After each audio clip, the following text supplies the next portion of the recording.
My name, Armin Meiwes. I was born 1961. I killed a man, slaughtered him and ate him.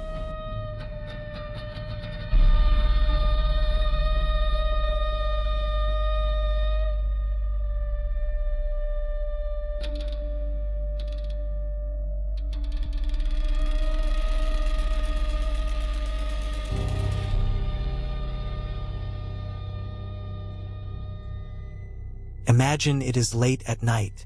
You are alone, scrolling through obscure internet forums and anonymous message boards, when suddenly a post catches your eye, looking for a well-built man, aged 18 to 30, to be slaughtered and then consumed.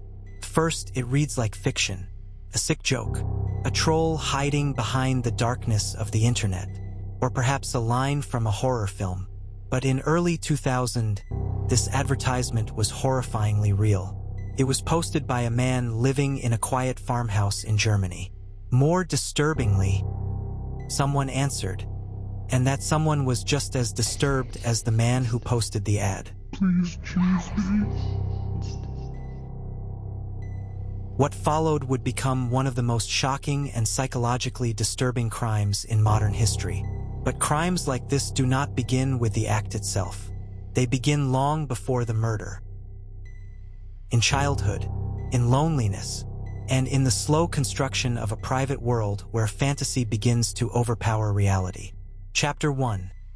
Childhood, Abandonment, and the Birth of Loneliness. To understand Armin Meiwes, we must begin in childhood. Before he became known as the Cannibal of Rothenburg, he was a lonely boy growing up in an emotionally unstable environment. His father left the family when he was still young, leaving behind a profound emotional void. Worst was the moment when my father left our family. My father simply drove away with a car. I screamed, but he simply drove away. That was a very traumatic experience for me. For a child, abandonment is not merely a painful event. It can shape the very way relationships are understood. According to John Bowlby's attachment theory, children need stable, emotionally available caregivers in order to develop secure attachment patterns. When those attachments are disrupted, the child may internalize negative beliefs about the self and others. These beliefs can become deeply embedded and influence behavior across the lifespan. For Meiwes, loneliness did not simply pass with time. It settled into his identity. Reports suggest that much of his childhood was marked by isolation and emotional withdrawal. This chronic loneliness likely laid the foundation for the fantasies and behaviors that would later emerge. When emotional needs are not met in reality, the mind often seeks alternative ways to create connection.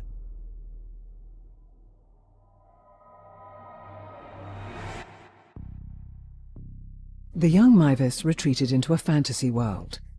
His only consolation was an imaginary friend, a brother, who would be with him always. These feelings developed sexual overtones, and the imaginary brother became, for the first time, an object of desire. His first homosexual fantasy. The fantasy continued to develop, and over the years, I would add various other components. The boys were always people I found attractive, whom I imagined as my brother.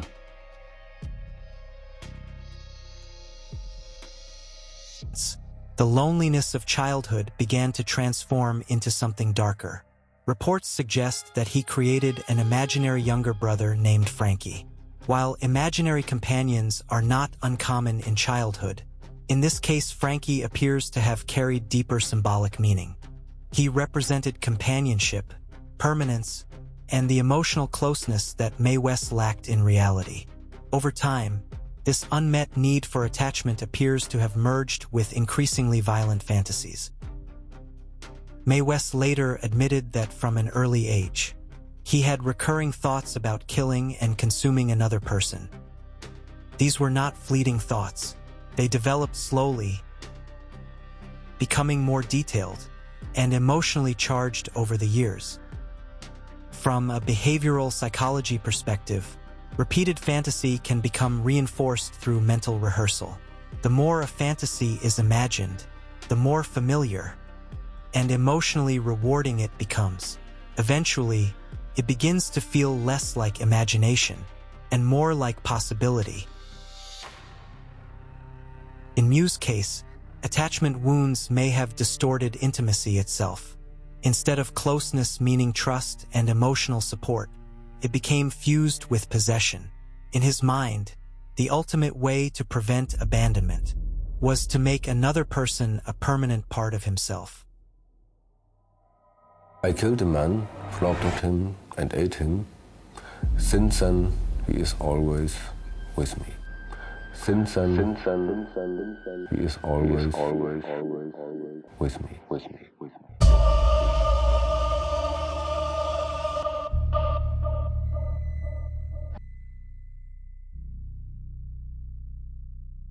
For years, these fantasies remained confined to his internal world. But by 2000, that changed.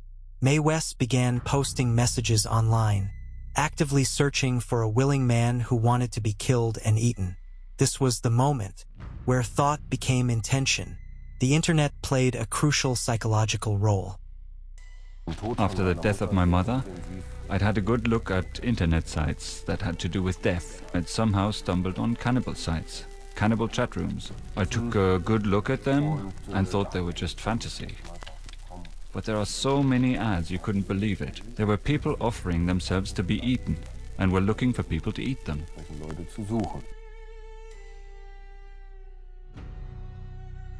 In social psychology, deviant thoughts can become amplified when they are reinforced by an external environment.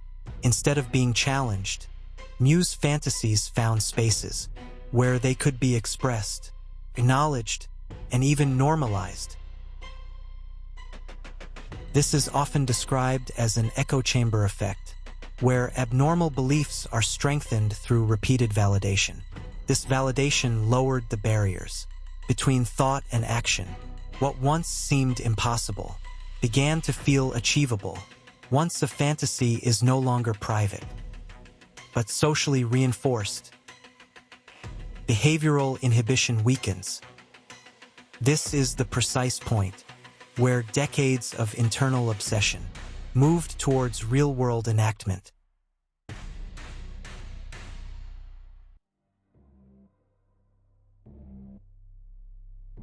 Bernd Brandes. This introduces one of the most perplexing dimensions of the case. Unlike most homicide victims, Brandes reportedly consented to the encounter and willingly entered the farmhouse. This raises profound questions about victim psychology. What mental state leads a person to seek their own destruction? Like Meiwes, Bernd Brandes had also been scarred by events from his past. When he was 5, his mother committed suicide.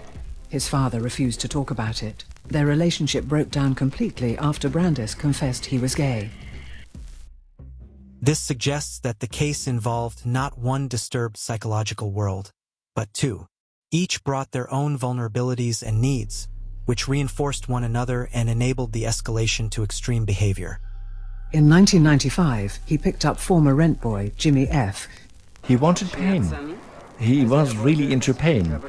He wanted me to hurt him in the breast and genital area. But what he really wanted was for me to bite off his penis. He said to me, "Lay the knife against it." So I did that. It excited him so much that he said, "Please, cut it off. Please, cut it off. Please, cut it off."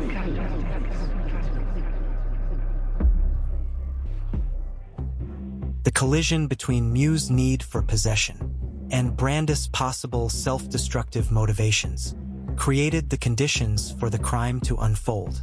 This makes the case uniquely disturbing, as it involves intersecting pathologies, rather than a conventional offender-victim dynamic.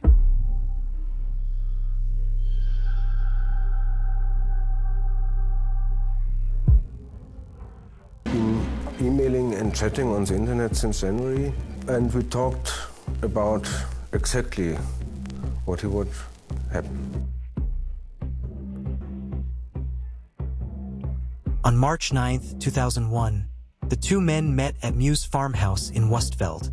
Everything had been prepared in advance. The room, the tools, and the recording equipment. This was not impulsive violence. It was carefully organized and ritualistic. From a behavioral science perspective, this represents instrumental violence. Violence that is deliberate, goal-directed, and planned. Every action appears to have been structured around the fulfillment of a fantasy that had been developing for decades. We arrived home, and he went straight into the living room and undressed, so that I could admire dinner, or my dinner, he said. Oder mein Essen bewundern kann. This was not a crime of rage. It was the execution of a psychological script that had been mentally rehearsed for years. At some point, Brandes said, "Cut my penis off." When the act was carried out, Brandes screamed in pain before briefly losing consciousness.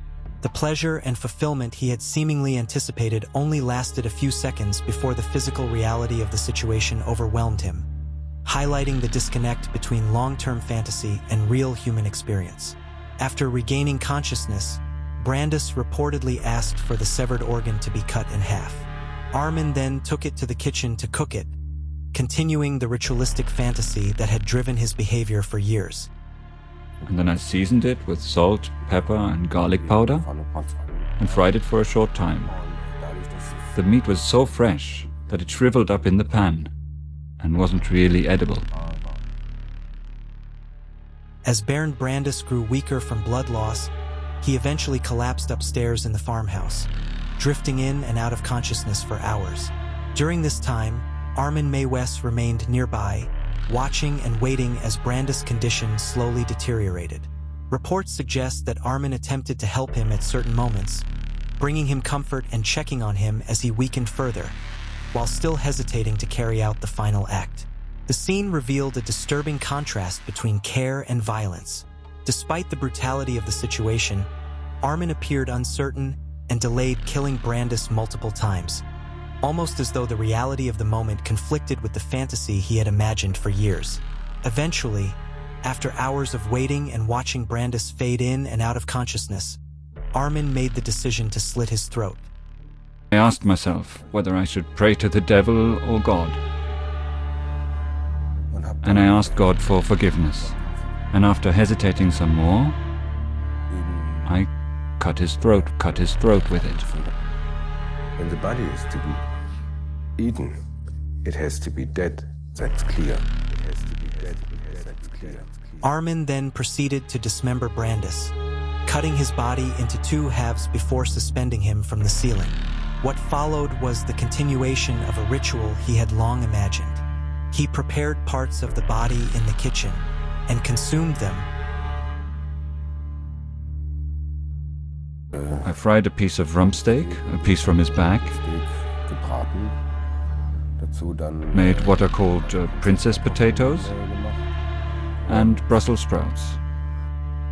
It tastes like pork, a bit more harsh, substantial.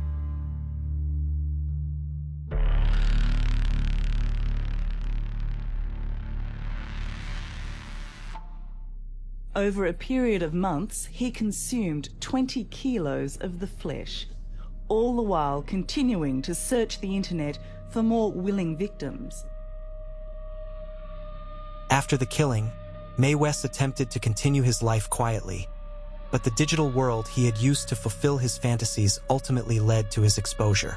A university student came across one of his online posts on a cannibalism forum and alerted authorities. This tip prompted German police to investigate, leading them directly to Mewes' home in Rothenburg. What investigators discovered inside the house confirmed their worst suspicions. There were video recordings documenting the killing, carefully stored human remains, and detailed evidence showing that the act had been planned and carried out deliberately. The case quickly escalated, moving from an unusual report to one of the most disturbing criminal investigations in modern history. The trial of Armin Meiwes shocked not only Germany but the entire world. Central to the case was the role of the victim, Bernd Brandes, who had willingly agreed to participate. This raised a deeply complex legal question about whether a person can consent to their own death. Initially, the court convicted Meiwes of manslaughter, taking into account the element of consent. However, the verdict sparked widespread debate and outrage, leading to a retrial. In 2006, he was ultimately convicted of murder and sentenced to life imprisonment. Beyond the legal outcome, the case opened a disturbing window into the psychological world of Meiwes. His actions were not driven by sudden anger or impulsive violence, but by long-standing fantasies shaped by isolation, control, and a desire for connection in an extreme and distorted form. The role of the internet in reinforcing these fantasies also became a critical point of discussion, as it provided both validation and opportunity. In the years that followed, the case of Armin Meiwes continued to challenge ideas about morality, consent, and the limits of human behavior. It forced both legal systems and society to confront uncomfortable questions about where personal freedom ends and criminal responsibility begins. Even today, it remains one of the most unsettling examples of how deeply psychological desires can manifest when left unchecked. In the end, this was not simply a story of violence, but of boundaries pushed beyond recognition. It serves as a reminder that some of the most disturbing crimes are not acts of chaos, but of intention, where the line between desire and destruction disappears completely.